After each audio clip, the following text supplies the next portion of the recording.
I'm one of your hosts, Alex Van Aken, joined by my friend, my co-host, the man who is married to my mother. It's my stepdad, Brandon Wilson. Hello, sir. Hello, Al. How are you? I'm doing okay. Other than there's some tension in the air. Well, there is a little tension in the air, yes. And also teetering on the edge of homelessness. It's Brandon Wilson live. Yeah. So, yeah. Brandon. Mm-hmm. Do we just want to get right into it? Sure. So you have been pestering me to watch Blade Runner, and That is true. I've been wanting to watch Blade Runner for a while, actually, and really looking forward to it. I've been hyped up like crazy, and I just watched Blade Runner, and not sure what to think. Okay. I'm not gonna did I tell just you watch what a to bad think. movie, Brandon? Did I just watch a bad movie? Are you asking me? I'm asking you. Did I watch a bad movie? No, you didn't watch a bad movie. You watched one of the best sci-fi movies that's available. Okay. Let me start off by saying I got stuck in an elevator today, so I might not be in the right headspace for Blade Runner. Okay? I was leaving church. I was coming home. There's a guy in front of me got out of the elevator. The elevator door closed because I was picking up my stuff, my guitar gear, to take it out of the elevator. The door closes. I'm like, oh, no big deal. Let me press this button. Oh, wait, the button doesn't open the door. Let me try to go to another floor. None of the buttons work. I'm stuck on this elevator. So that was my immediate, that started off my afternoon. So I had to fight off claustrophobia and a panic attack because, the oxygen is running out and I'm going to die in 2 minutes. That's what was going through my head. So then I decided to live stream on Periscope, as you do when you're stuck in an elevator. Then I came home Sorry, finally. I missed that. You should have used the platform that more people use. I mean, Periscope is pretty big. I guess like a year ago. For Twitter, it's like built into Twitter now. I was just doing that. I don't have time for this Instagram live stuff. Anyways, I come home, convince Kayla to watch Blade Runner with me. I'm like, it's the greatest sci-fi movie of all time. So I'm told. Oh, wait. So you watched it with Kayla? Yeah. Okay. Are you saying that my wife doesn't have good taste in movies? No, I And that she love tainted my Kayla to opinion? death, but I can also tell you that I can't watch Are you it with your hating mom. on your stepdaughter? I can't watch Blade Runner with your mom. So I don't know if Kayla could have possibly influenced. She was quiet most of the time, actually. It was one of those moments. It was one of those movies where we both looked at each other and we're like, Okay, let me get in. Let's just get into it. All right, I'm like beating around the bush. I really like Blade Runner's world. Like they nailed the the neon, the post like near apocalyptic future kind of like this rundown world. They nailed the cyberpunk. And that's like obvious because like a lot of cyberpunk is based off of Blade Runner, right? Right. And they absolutely nailed that. Like the world was freaking awesome. The music was great. Like the overall vibe and the mood of the movie was top notch, like incredible. What wasn't incredible was the story. It was incoherent at times. And I was like, wait, where are we at? Who are we looking for? And that's kind of what is making me feel wishy-washy right now is the story. And I will say there's also like some really cool like villain moments that I was not expecting. Like this turned into like a straight horror movie at the end, and I was like freaking out, and that was really cool. So I guess I enjoyed the movie, Brandon, but I have some reservations that maybe if I go back and watch again, maybe I'm just tired and my brain's not. Yeah, I think that's part of it. Like maybe you need to watch again and like be fully alert and ready to go. Yeah. Because we were just chilling this Sunday afternoon. I was like, let's watch Blade Runner. And it was very cozy. I was covered up. It's raining outside. It's raining in the movie. It's all good. It's just the story gets a little muddled, and There's no doubt that there's people out there that don't like Blade Runner, and maybe you're one of them.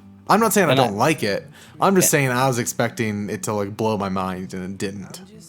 And in the past 5 minutes that I've had to consider it, I think that I probably won't disown you over not liking Blade Runner if that's what you finally decide on. But I'm feeling a little bit better than like the tidbits that you gave me before we started. Mm-hmm.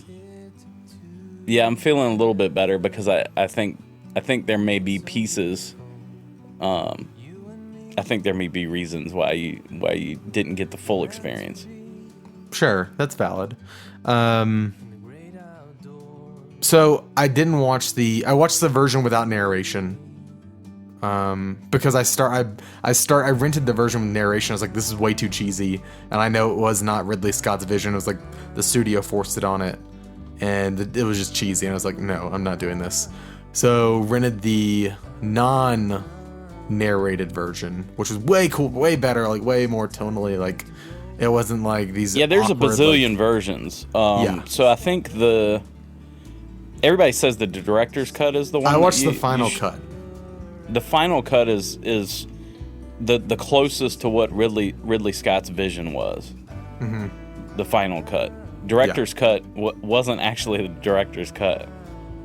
I don't know why they actually called it that, but the final cut is Ridley Scott has openly said that is the closest to his actual vision. Yeah, and I think there's a lot going on, like, and I was also like caught off guard by, I didn't know what I was getting into, like, and the story, I feel like it's also like the audio quality, like it was. The mix of the vocal was like a little quiet compared to the music, so it's hard to hear people at sometimes. And I didn't want to turn on subtitles, so it was like, what did he say? What name was that? And that's somewhat inherent of movies of that time frame. So right, like early 80s, you kind of have to watch late those 70s and early 80s. Yeah, it's pretty common. Yeah, and so that was kind of a hindrance to it. I was like, wait, what are we doing? And then by the end, I'd kind of grasped like who was who, right? And I liked some of the existential questions that they were posing to like the main character Deckard. And it seems like they didn't confirm it, but he's like a replicant, right? Like that's what they're getting at the whole time. Like there's several hints dropped, like all throughout. Well, there's been debate. There's been debate and people have suspected that. I've never kind of subscribed to that thought. Yeah. Like especially at least in the pieces that I've seen of the new movie that's about to come out. I don't know how that would work. Like I know that replicants are supposed to age and so forth, somewhat like humans, but I mean it appears to me that he's human. Yeah. It appears to me that he's human, but he's also in love or potentially in love with a replicant. Yeah, and also it's just like some things that were said to him, like you're the right guy for the job. Like they said stuff like that. Like they were talking about like replicants. They're like, why do you think we picked you? And it just seemed like the whole time he was like he knew what he was, and like the movie was trying to tell us, and it was all but said to me. Like there's just so many hints dropped. It's like why would Ridley Scott or whoever the writer was put all of that in the movie? Like if it, well, I don't know. I guess just to mess with us, but it just seemed like there were like 5 or 6 hints that he was a replicant. Yeah, and I've never read the book that it was based on. So I don't know officially like what the intention there was, but sure.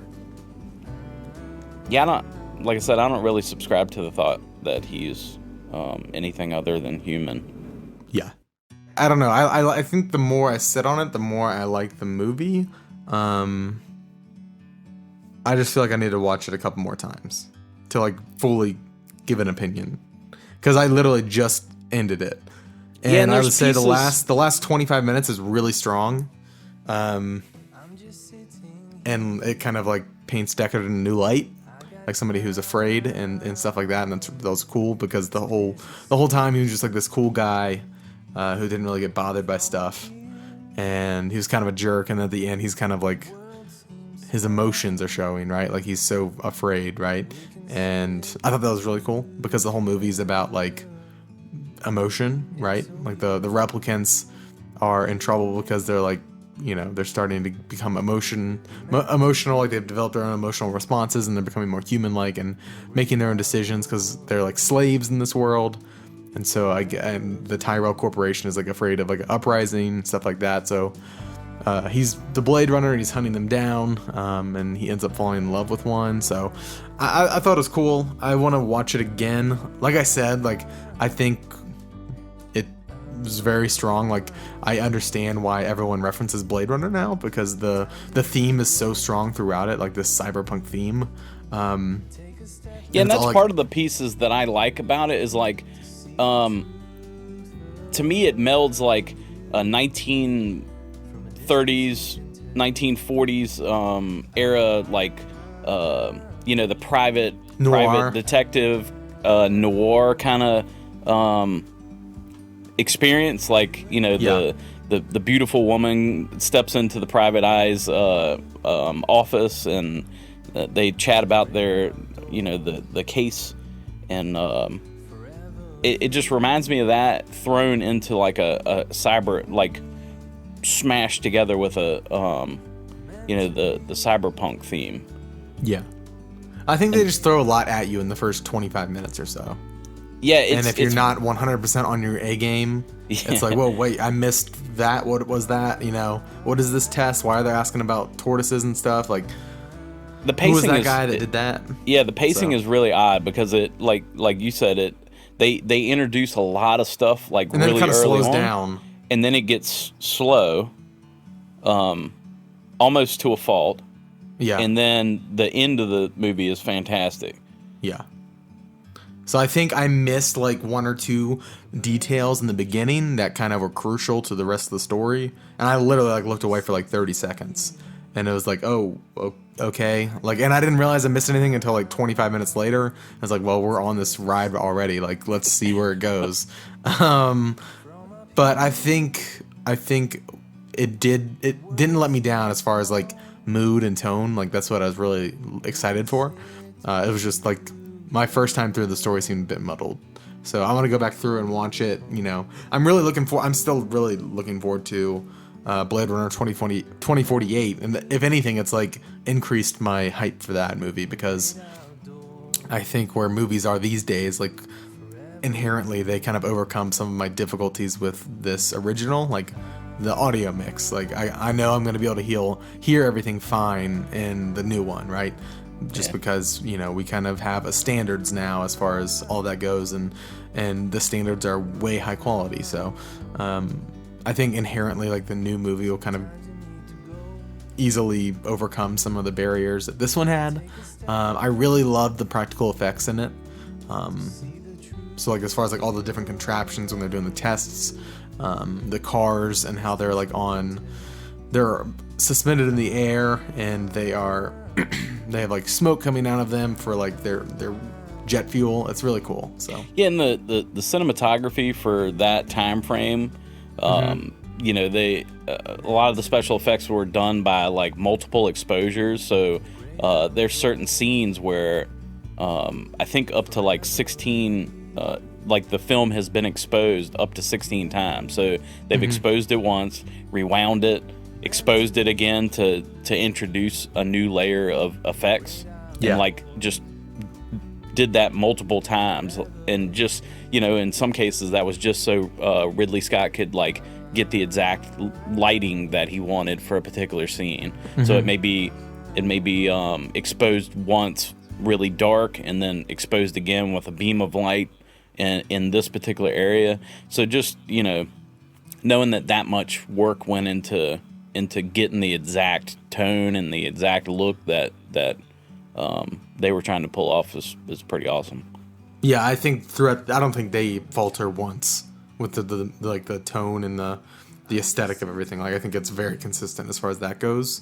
So yeah, I'll give it another try, like maybe this week or something. Go back and watch it. But yeah, I mean, I enjoyed it. I think the more I sit on it, the more I realize I did enjoy it. But in the moment, it was just I missed some things, and it was just hard to recover from that. But yeah, so I think I would recommend the movie. I'm not saying, I wouldn't say it's the greatest movie of all time right now, but I definitely see its strengths, and I do see weaknesses that I hope another few views will kind of like help me get over, right? And there is something to be said about like the first view, my first watch, like losing me. Like there's something to be said about that, but I do think it does seem like a movie that you have to like watch several times to kind of soak it all in. Yeah. But yeah, I will go back and watch it again at some point. But Brandon, what have you been playing this week? Have you been playing any games? I know last week you said that you'd gotten the your portable RetroPie, and that we were gonna have the creator of that little unit on the show soon. Have you been playing with that? Yeah. So I probably put a 80 or 90 NES games on it, like as soon as it showed up. Mm-hmm. And then I don't know, a few days later, I went through the process of adding quite a few more Super NES games. Awesome. What are like the standouts right now for you that you've put on there? I've been playing Contra 3, and I've been playing. I get like the Punch Out games really lock me down. Like I play them at hours at a time. So yeah, I've been playing a lot of the Super Punch Out. That's so good. Yeah. So I just and I actually went through, I guess it was last night, and they give you the ability to like add the cover art. So when you're flipping through the games, you can see the cover art and like immediately know what game it is that you're about to play. Yeah. So I didn't realize that my SD card was kind of small. Oh, how big is it? I don't even remember, to be honest with you, but once you put, I don't know, 200 games on it and start adding cover art and so forth, I eventually get a little message that says that my card's full. And now I can't even start a game because it has to like kind of create a cache or something in order for the game to run off of. So yeah, I've got to fix that in order to keep playing. But yeah, I mean that's one of the cool things about these types of projects is they give you the ability to do whatever it is that you want to do with them. And in this case, I did something stupid. So I got to walk back a little bit but yeah, it'll be easy enough to fix. I've got another SD card. I'm gonna pop in it once I install RetroPie and all that stuff. So, awesome. But yeah, having tons of fun with it. I think your mom's probably tired of hearing the Super Nintendo music around the house, but otherwise, you're loving it though. Yeah, it's pretty awesome. Sweet. You've also been playing Slime Rancher, right? Yeah. Yeah, that was like Games of Gold, wasn't it? It was free. Yeah, it's amazing for a free game, and it's super easy to like get in and start playing, and complex enough to where you learn these mechanics, like if you combine these two slimes, then they create this sort of thing, and but yeah, that's pretty neat. I'm still kind of like fairly new, but what's the premise of it? Like, I get it. You're a rancher and you're collecting slimes. Like, what's the point though? Well, I'm still relatively new at it, but I've played probably, I don't know, over the course of several days, I've played probably maybe 3 or 4 hours. Yeah. But basically you're a rancher, and you go and collect these slimes out of wild slimes. You go and collect them. I know wild slimes. In your vacuum gun, and you bring them back and you shoot them into the little pen.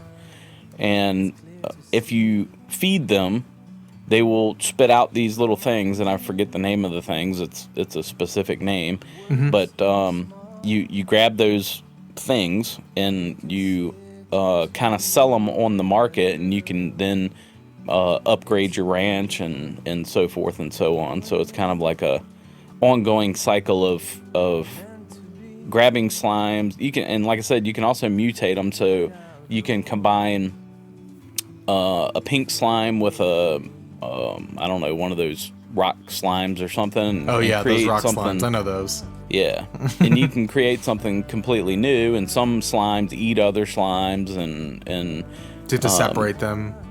Yeah, that's cool. And are you like building up your ranch? Like, are you getting to build your ranch how you want, or is it like a set? Like, here's your next upgrade, and here's what it looks like, or are you like building everything? No, you can choose. You can choose what you. The game kind of dictates the direction that you should go. Yeah. But that doesn't mean you necessarily have to follow it. So,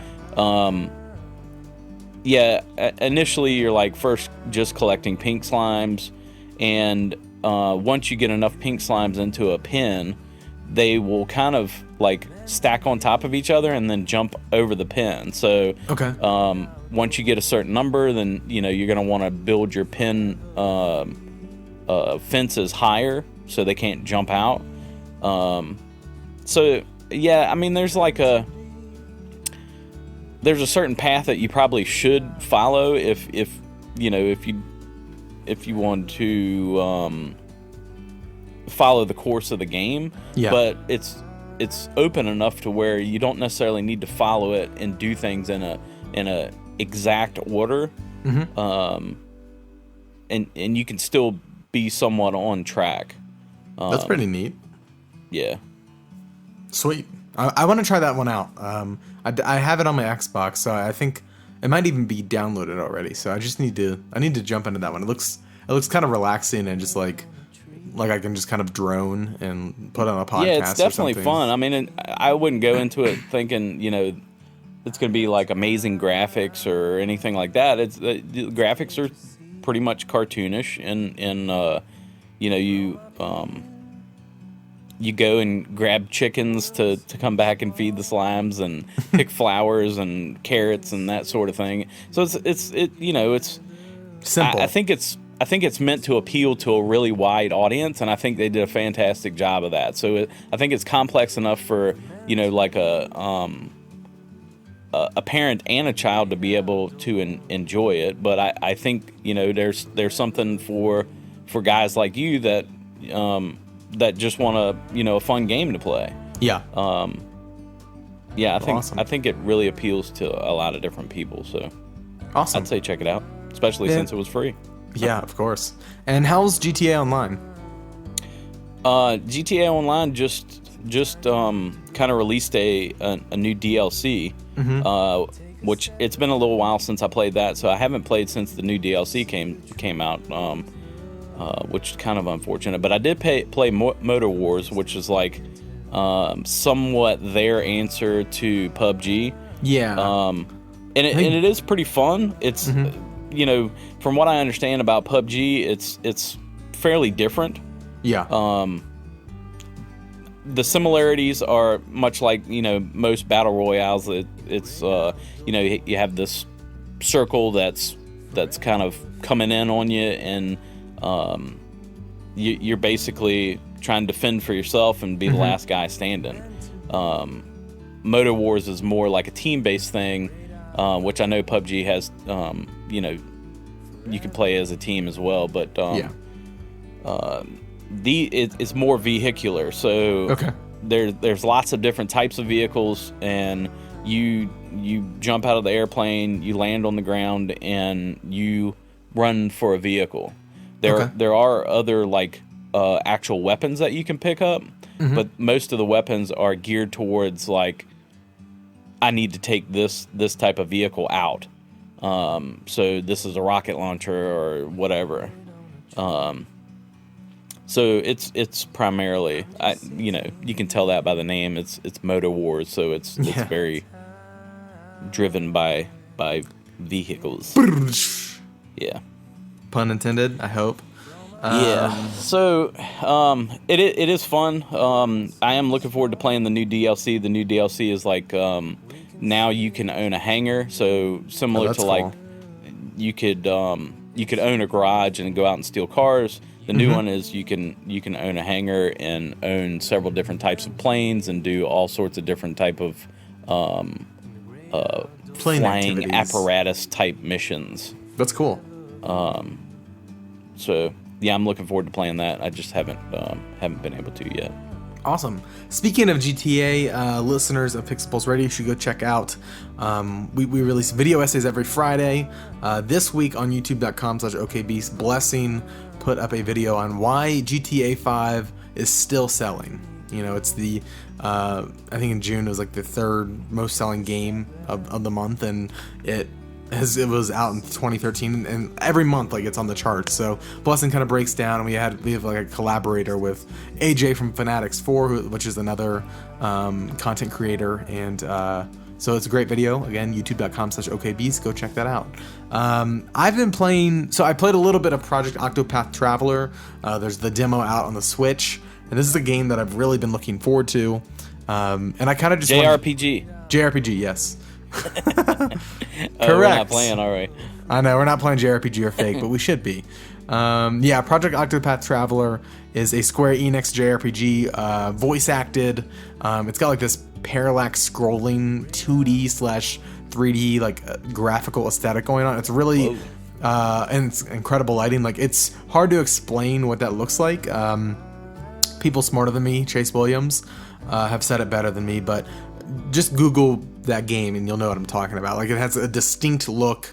It's like the game is surrounded by like this dense vignette, and it's gorgeous, like incredibly gorgeous. And you're essentially playing it like the world is set up like a 2D JRPG, but everything is in 3D, and it just looks incredible. And apparently the writing's really great. I checked out the voice acting and the music; those are like on par with where I wanted it to be. So I didn't want to play too much because it's gonna be coming to Switch, I imagine.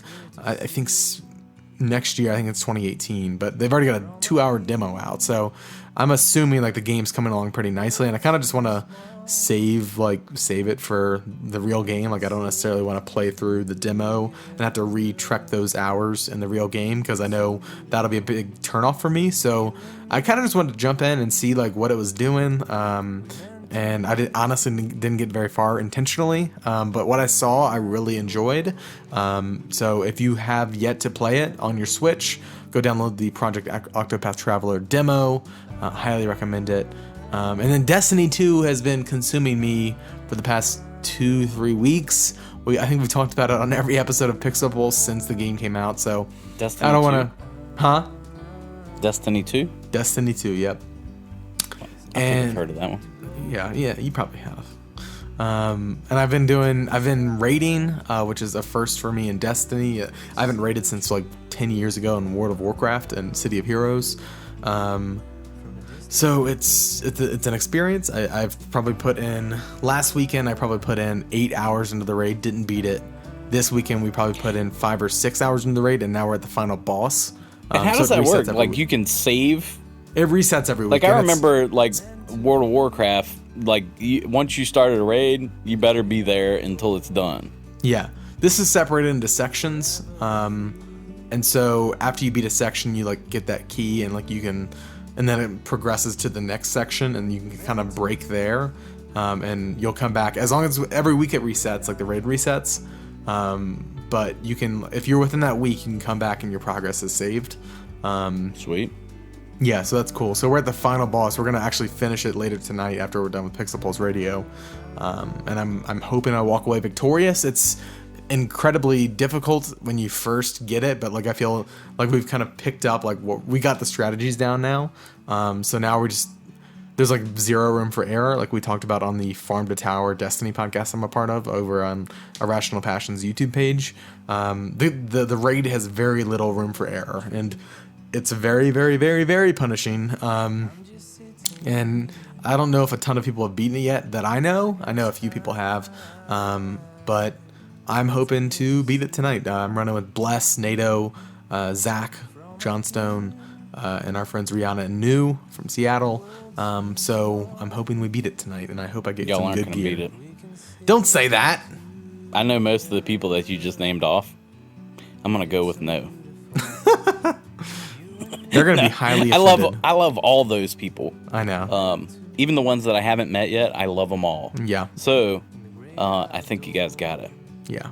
I mean, we got Zach on our team, right? Like, he's like the FPS master. When I think of first-person shooters, I think Zach Johnstone. So, not at all. But no, he's actually doing a great job. So it's been incredibly fun, and I think everybody's like ready to beat it. I'm kind of ready to beat it, so I can like feel like a bit more chill about the game. Like I can go to other games now that I've beaten the raid. So I'm hoping to beat it tonight, so I can just be more casual with my playing. And not being obsessed. I played Battlefield with Zach, and I don't feel like he was entirely horrible. No, you remember back when we used to play Battlefield together? I do remember that. Those good old days. Good old days. There's actually a PvP beta for Ghost Recon Wildlands out this weekend. It ends tomorrow, but it's open beta, and it's like their new competitive mode. Apparently, it's pretty good. Yeah. So maybe we can dive into that. I think I saw a trailer or something for that. Maybe we can dive into that before it closes down. We'll see. But yeah, so I've been playing Destiny. I've been getting raid ready. I'm light level 286, which I think is pretty high. I have no idea what that means. The highest person I've seen is like 303, their level, and most people I know are like in their 270s, 280s. So feeling pretty good about where I'm at. What are you at when you start? 100, and then you go down to like. Oh, you start at 30. 100? Yeah. But it's hard. It takes a while. It's not as easy as it sounds, Brandon. You got to be a pro looter. But yeah, so I've been playing Destiny 2, and that kind of wraps it up for me. Just some quick housekeeping before we go to news. Like I said, video essays every Friday. This week is GTA 5 and why it still sells. You can find those on okbeast.com and youtube.com/okbeast. And if you want to look at last week's, if you missed it, I talk about how Nintendo is masters at memes and how they like subtly spit out like content for people to like grab hold of on the internet and make memes out of, and it like bolsters their marketing. Like Mario with nipples. Exactly. So yeah, check out those videos. Extra Life is coming. We have a date set. I'm not gonna say it yet. I will just say early November. It is not going to be on the official Extra Life day. It'll be the weekend before or after that date. And so I just want to let you guys know that it is happening. We are kind of booking accommodations, getting Blessings flights and stuff. Found out we're still planning and everything, but I do want to put that on your radar that November we will be streaming 24 hours for charity like we did last year. And get me a flight. Yeah, I'll get you a flight right now. Consider it done. No, don't do that. I would really love to do that, but I definitely wouldn't accept a ticket from you. Oh, from me. Okay. Sure. Your money's no good here. But yeah, so that's what's going on at OK Beast. So check all that stuff out, please. Let's take a quick break, Brandon, and then we will come back and talk about the news. Let's do it.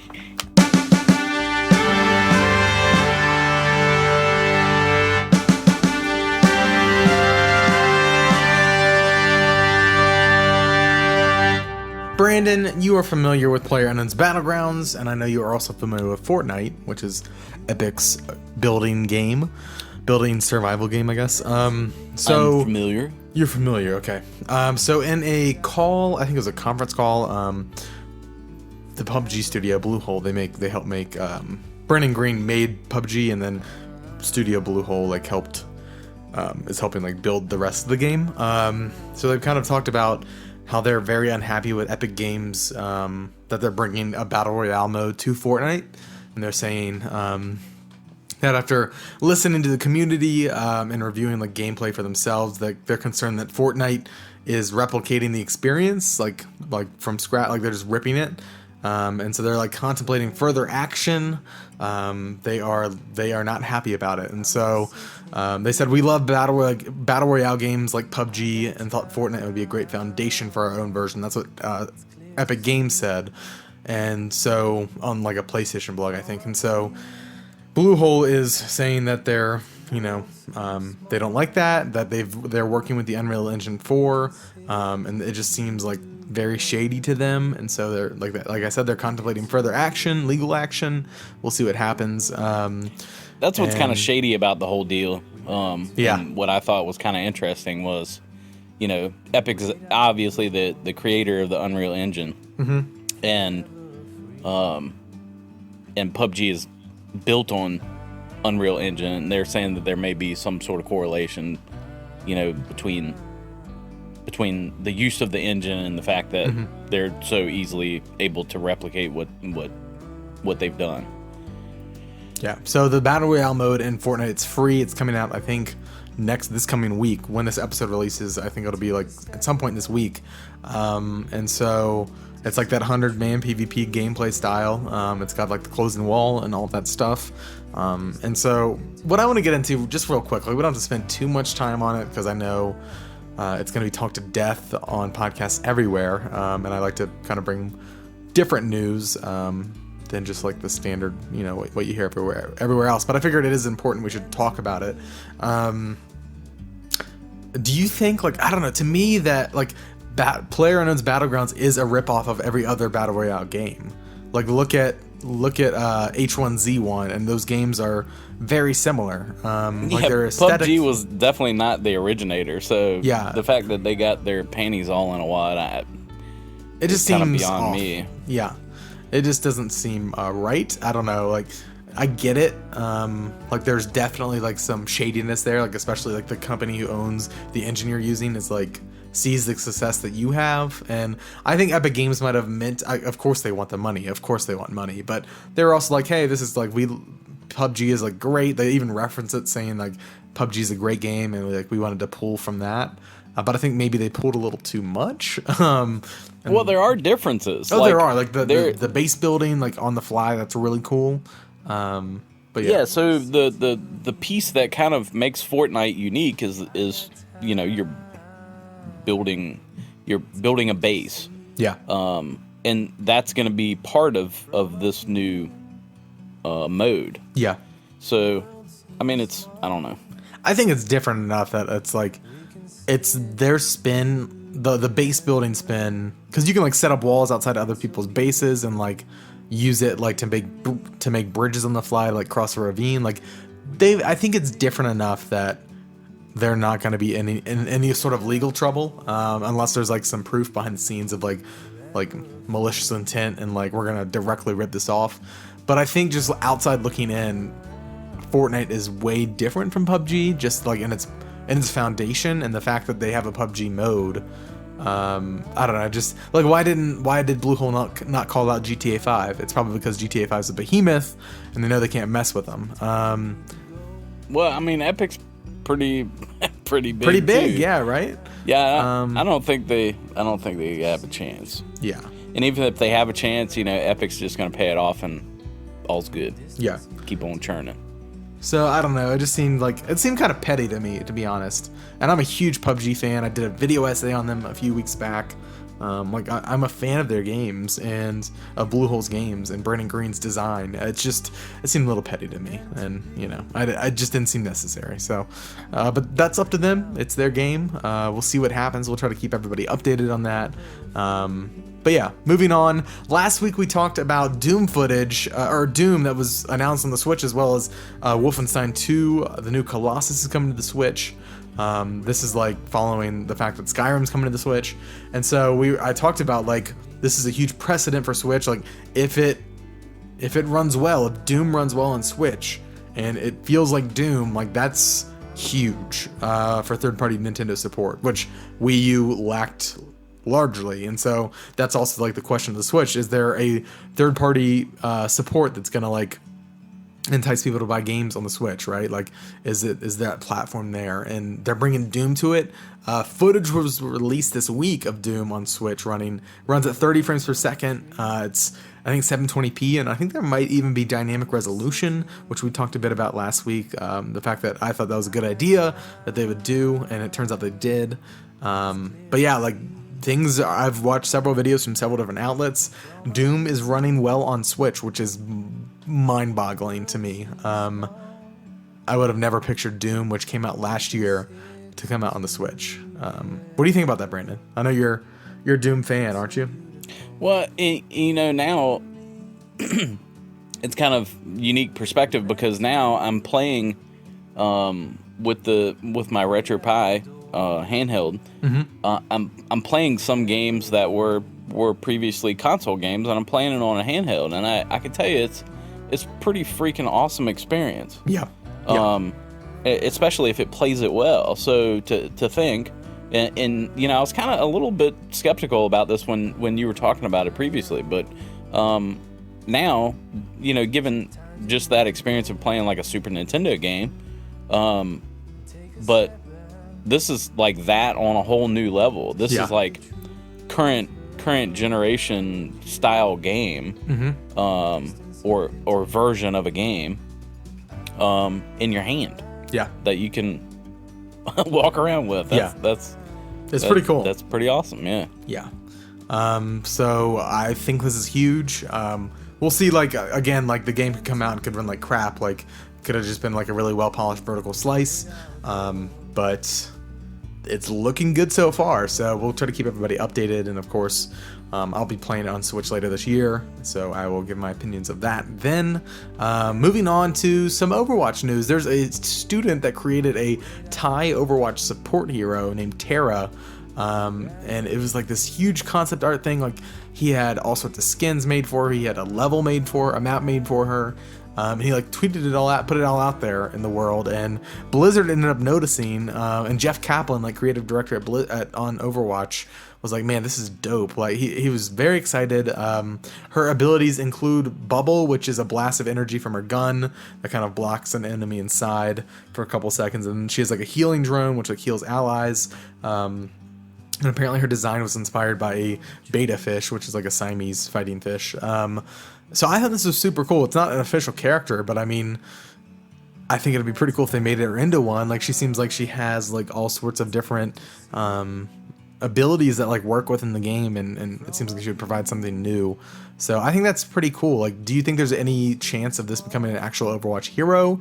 Is this like one of those cases where the person gets hired by Blizzard to come work for them? Like, what do you think? I'd love to hear like that kind of like Cinderella story. Yeah. Of something along that lines. But I will tell you that there are slews of concepts out there that really, really good artists have done. Yeah. And that there's tons that I would love to see. This is just another one added to the list. Yeah, I mean, there's whole websites that have been created specifically to like show off different concept ideas. But if you go, I don't know if you've heard of DeviantArt. Oh yeah.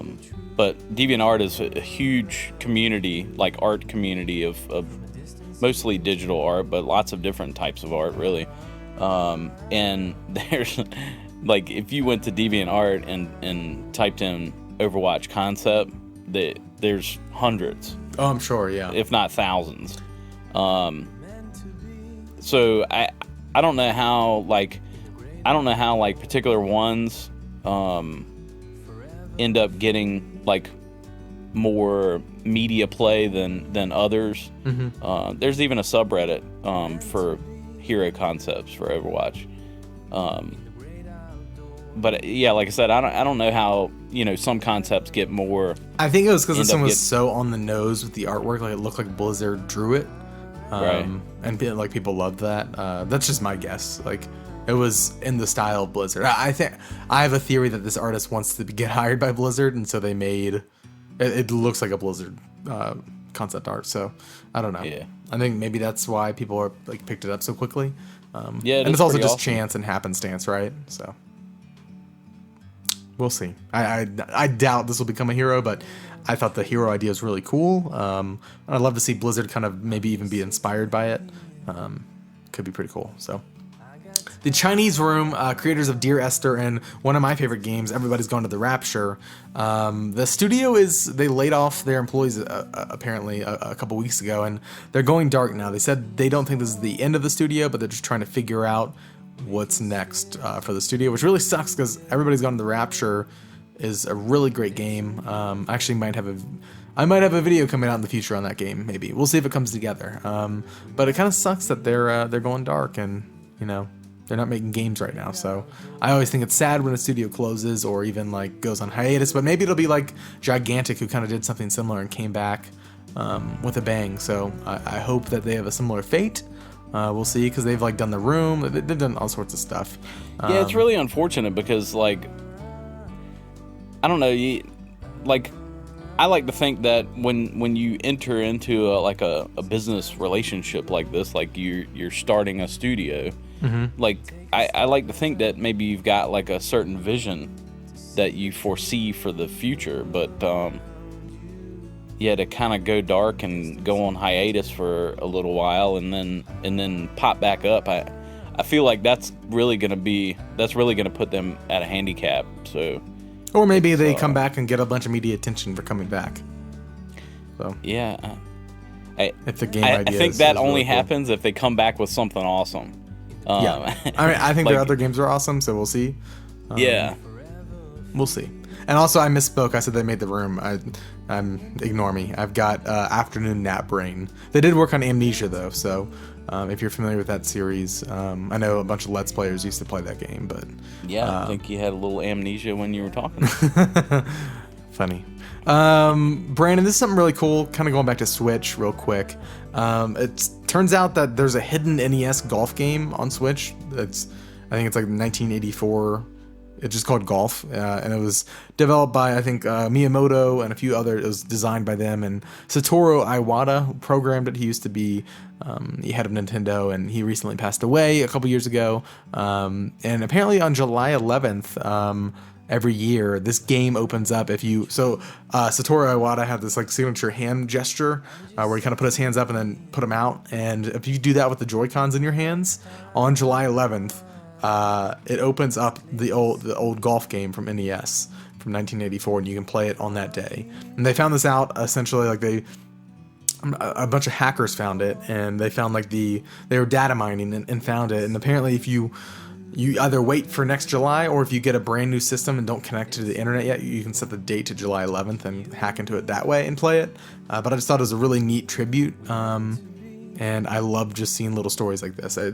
It's kind of like we were talking about last week, Brandon, the dev on Shadow of War being like immortalized in the game. Just little things like this, like as tributes to like those who have passed on. I think it's really special.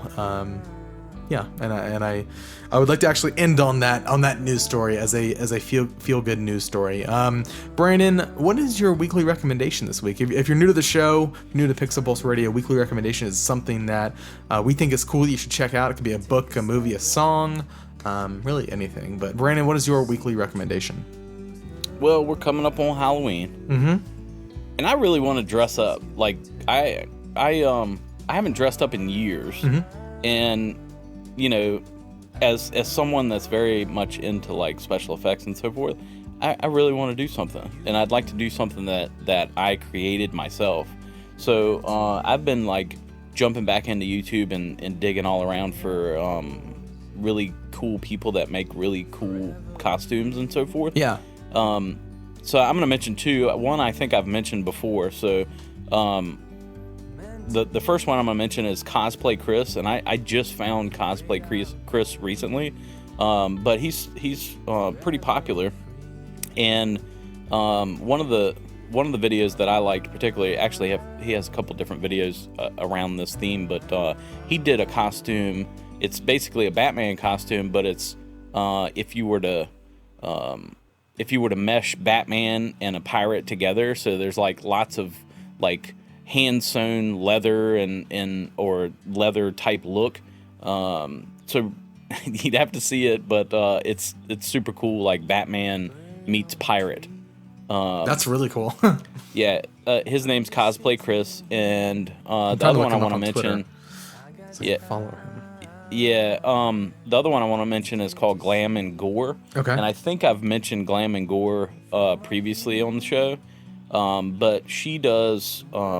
Obviously, she does glam makeup, regular like beauty makeup, but primarily what she's excellent at is gore, and a lot of the gore makeups that she does is done with things that most people could easily get their hands on. Like, you can get a little vial of liquid latex on Amazon, and a box of tissues and some lipstick or red makeup, and make something amazing that you like, you'd never even believe it. But, that's awesome. Yeah, she does really cool stuff on there. So check out Cosplay Chris and Glam and Gore. Awesome. And I'm looking at the Pirate Batman, and it looks awesome. That's really cool. So yeah, sweet. Go check them out. My weekly recommendation for the week is a song called, it's a single that just came out from one of my favorite rap groups, Social Club Misfits. It's called Dive, and it's a single off their new album that's coming up. If you haven't checked out Social Club Misfits, I recommend go check that song out, but more importantly, go check out their previous album, Misadventures of Fern and Marty, if you're into like encouraging rap. I really, really dig their sound, and they've quickly become one of my favorite groups to kind of listen to. So go check them out, and go check out their new single, Dive. If you want to talk to us this week on Twitter, you can talk to me on Twitter at It's Van Aken. That's ITSVANAKEN. You can talk to my lovely stepfather, Brandon, at digital_visions. And you can review and subscribe to Pixel Pulse Radio on iTunes, Stitcher, really, whatever podcast application you're listening on. See if they have a review function, and if they do, it'd be awesome if you could leave us a review. If you send us a screenshot, we'll give you a shout out, or maybe something even cooler. So we'll see about that. Just that'd be great. You can subscribe, which also helps us, and it also helps you. So as soon as we hit that publish button on our end, it goes straight to your phone. You don't have to wait for the storefronts to update. I know iTunes takes several hours for podcasts to appear on the podcast page, and honestly, if you're not subscribing, it just means you're going out of your way unnecessarily. So I would highly recommend that. And then don't forget, OKB shirts are available at okbs.com/store. You can order those. There's like a countdown on that website. That just means that's the amount of time till the next batch prints. But they are up there until we take them down. Which, speaking of, we will probably have some new designs coming up within the next few weeks. So if you like the Overwatch shirt, now may be the time to buy it before we potentially retire it. We'll see what happens. But okbs.com/store. And that has been Pixel Pulse Radio episode 84.